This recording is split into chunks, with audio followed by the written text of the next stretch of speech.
This is a seismic geopolitical realignment, the shockwaves of which are radiating from Washington to Beijing and Brussels. The decisive maneuver is unfolding not on the muddy battlefields of the Donbass or in the burning forests of Kursk, but in closed-door summits 6,000 kilometers from Moscow. There, a new strategic gambit is in play. Europe is proactively engaging China to dismantle Russia's final geopolitical lifeline. At a high-level reception in Beijing, French President Emmanuel Macron remarked that China and France share a trajectory of mutual learning and cooperation. Yet, beneath the veneer of diplomatic pleasantries lies a cold realpolitik, the strategic ambiguity Beijing has cultivated for years, deepening economic roots in Europe while maintaining a rhetorical, unlimited friendship with Russia is reaching its terminus. Diplomatic consensus suggests that the narrow path China has walked between these two cliffs has effectively been blocked. For Vladimir Putin, this represents the manifestation of a long-suppressed strategic nightmare. The dream of a sovereign superpower is dissolving into a reality of forced dependency. Russia, formerly a global hegemon, is now reduced to liquidating its oil at break-even prices. This is no longer a relationship of mutual benefit, but an asymmetrical partnership, where Moscow is sliding from the status of a chess player to that of a chess piece in the calculations of others. To comprehend this pivot, one must scrutinize the Washington-Brussels axis, where U.S. signals have fractured the pillars of the transatlantic security architecture that has stood for nearly 80 years. Donald Trump's vision for a ceasefire in Ukraine was interpreted in European capitals not as a peace plan, but as a blueprint for the dismantling of continental security. The terms floated by Trump and tacitly welcomed by Putin amounted to an unconditional Ukrainian capitulation, leaving Russian armor poised at the gates of Kyiv with a frozen victory. Once the precedent is set that borders can be redrawn by force, there is no guarantee that revanchist ambitions will halt at the Baltics or Poland. The shock to European leadership is not merely the fear of territorial loss, but the trauma of strategic irrelevance. Friedrich Merz, Emmanuel Macron, and Keir Starmer, leaders of Europe's three largest economies, found themselves virtually excluded from the table where their continent's fate was being adjudicated. The prospect of Washington trading away European security to peel Russia away from China triggered an existential crisis across the continent. Faced with this strategic paralysis, Europe has refused to capitulate. Instead, a bold, high-risk Plan B has been activated in the corridors of the Elysée and the Bundestag. If Washington is prepared to liquidate the European security guarantee, Europe will engage Washington's primary systemic rival to secure its own flanks, the People's Republic of China. On the surface, Beijing remains Moscow's partner, but European intelligence has long detected fissures in that alignment, particularly regarding nuclear proliferation. From December 2024 through March 2025, the Chinese Foreign Ministry repeatedly characterized Russia's nuclear rhetoric as inappropriate and unacceptable, even floating the concept of a peacekeeping mission. In the geopolitical darkness, this divergence is Europe's ray of leverage. They understand the dynamic well. Putin may dismiss Western threats, but a whisper from Beijing commands his absolute attention. As the spectre of a bilateral Trump-Putin accord loomed, Europe flipped the chessboard by integrating China into the equation. The logic is stark. If the U.S. abdicates its role in European security, Europe can effectively elevate China to the role of a security guarantor, delivering an unprecedented strategic blow to Washington's influence. In this context, Macron's December visit to Beijing was not a courtesy call. It was a transactional negotiation involving both threats and inducements. His trump card, the European single market, the last viable lifeline for China's sputtering economy, the proposition Paris placed on the table was binary: restrain Russia, force Putin to negotiate on acceptable terms, and halt all nuclear brinkmanship.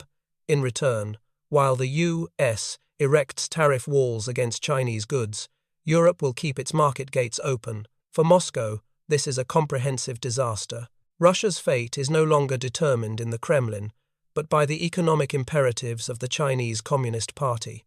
Why is Beijing rolling out the red carpet Analysts posit that the middle path strategy balancing trade with the West while backing Russia has been rendered obsolete by economic gravity. China is navigating its most critical economic inflection point in 3 decades.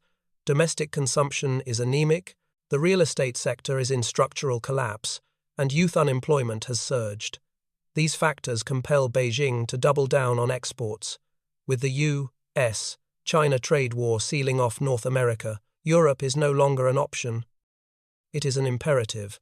Armed with this leverage, Macron arrived in Beijing on December 5. Back-channel intelligence, corroborated by a December 7 Bloomberg report, indicates his core message was blunt. China's ability to sustain its massive trade surplus with Europe is directly contingent on addressing Europe's security concerns regarding Russia. Macron subtly intimated that if Beijing continues to underwrite Russian aggression, the EU market will close, imperiling China's export-led growth model. For Beijing, this is not an emotional decision, but a cold cost-benefit analysis. On one side sits the shrinking, sanctioned Russian market. On the other lies the European Union, with 450 million affluent consumers. In a year where domestic consumption failed, the property bubble burst, and U.S. tariffs of up to 84% walled off America. Exports to the EU exceeded $530 billion in the first 10 months of 2025 alone, accounting for 62% of China's total trade surplus. Beijing respects these numbers above all else. Consequently, while Chinese propaganda continues to parrot slogans of unlimited friendship behind closed doors, the policy is strictly China first. The Russian alliance, once a strategic asset, is mutating into a liability, and Moscow, the Kremlin, is effectively turning Russia into a resource colony to fuel Beijing's neutrality. This asymmetry is starkly recognized by Russia's own elite.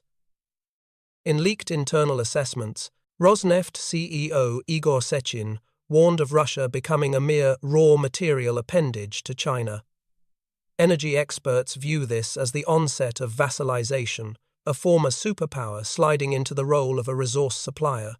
In the energy sector, Russia is trapped in a buyer's market. With Europe lost, the only consumer of significance is China, exploiting its monopsony power. Beijing demands deep discounts. Russia sells oil not at global market rates, but at strategic markdowns dictated by China. Worse, when Russia utilizes those yuan reserves to procure technology, it hits another wall, severed from Western supply chains. Russian industry is wholly dependent on Chinese manufacturing. Data from OSINT analyst Tendar on November 25 reveals that Chinese goods sold in Russia carry a markup of 87% above the global average. Chinese exporters, sensing Russia's desperation, are applying a hefty risk premium. This is a classic colonial economic model. Extract cheap raw materials, sell back expensive finished goods. Control over Russia's economic sovereignty is shifting to Beijing. A mere logistical hiccup in China could now paralyze the Russian war machine. At the negotiation table, Macron's tariff card is potent enough to disrupt China's neutrality calculus. The macroeconomic picture is clear. To revitalize its economy, China is pivoting to electric vehicles and green tech. With North America closed, the EU is the final destination for this industrial overcapacity. Beijing intends to dump this production in Europe, use the proceeds to buy cheap Russian energy, and maintain its geopolitical balance. Macron struck at this nerve, leveraging the EU's capacity to impose tariffs matching the U.S. and launching anti-subsidy investigations. This poses an existential threat to a Chinese leadership desperate to avoid factory closures and social unrest. Macron linked this economic reality directly to the Russian file. Continued support for Moscow puts the European market at risk. In this equation, Russia is losing its status as a strategic partner and becoming a bargaining chip traded between Beijing and Brussels. Russia's destiny now hinges more on tariff schedules in Brussels than on general staff meetings in Moscow. While this grand bargain is negotiated, the Russian state is being reshaped. This is most visible in Gazprom, once the avatar of Russian power. Having lost Europe, Gazprom is entirely beholden to China, yet Beijing continues to delay the Power of Siberia 2 pipeline. Analysts suggest China is deliberately waiting for Russia's desperation to peak to lock in rock-bottom pricing. Gazprom's profitability is eroding, and this economic gravity is pulling the Russian Far East into China's orbit. This is not a military occupation, it is economic absorption. Visa-free regimes and cross-border trade are integrating the region into the Chinese economy. Russia provides the land and resources, China provides the capital and finished goods. The railways are becoming one-way logistics corridors extracting raw materials. Moscow remains the political sovereign, but the economic patron has changed. Will Xi Jinping abandon Russia? Not entirely. Beijing is adopting a strategy of strategic patience. It positions itself as a neutral broker, promoting the Friends of Peace initiative. However, following Macron's visit, the middle path has been redefined.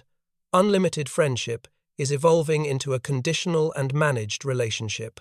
According to South China Morning Post analysis, Chinese leadership appears willing to curb Russia's nuclear threats and push for a frozen conflict to safeguard European trade.